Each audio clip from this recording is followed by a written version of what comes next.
Okay, Cliff Mostiller here, and I want to talk to you guys a little bit about judging and making sure that everybody's getting that fair shot when they're being judged on forms at the upcoming tournament. Now, keep in mind, a lot of people are always nervous about being in the first three. You have people try to shuffle to the back, see if they can hand their papers in, or hopefully they're looking at they're going, oh man, I hope I'm not one of the first three that goes. So that shouldn't be an issue. We shouldn't be afraid of whether we go first, last, or somewhere in the middle. And the key to that is going to be the judging, and the way to make sure that there aren't any problems is to make sure that you remember how good the performance was of whoever was best in your first three. So, for example, I'm going to take these instructors that I've got, they're going to help me out today. First three go.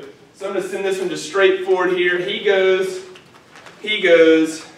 and she goes. Now, each of them get their score from you. Go ahead. So, you give this person a 3. Fine. This one got a 3.5, and she got a 4. She was the best out of the group. Now, remember, the key on this is to make sure you remember how good she was. Because here's where the problems come after these first three. This individual goes, and you say to yourself, you know what, he looked a little bit better than this guy.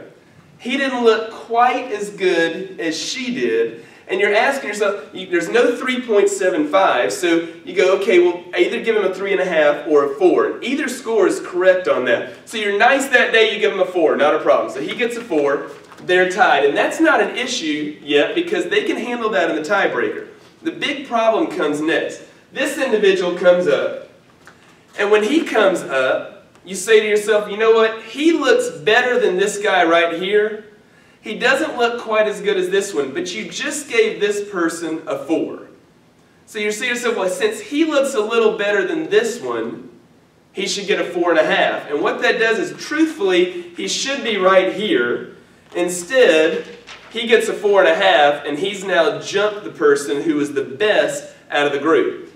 As long as you remember how good your best of the first three was, and you compare it, even if all three of these people ended up with 4s and had to settle it in a tiebreaker, that's fine. If she's truly the best, she'll handle it in the tiebreaker. That's not an issue. But make sure that you remember how good that first person was, and don't just base your current number that you're about to score based on the previous person that you just scored. If you avoid that, we'll have great jobs judging at the tournament. Everybody get the scores that they were hoping for, they've earned, and they'll make sure that we have a nice, smooth run. Thank you.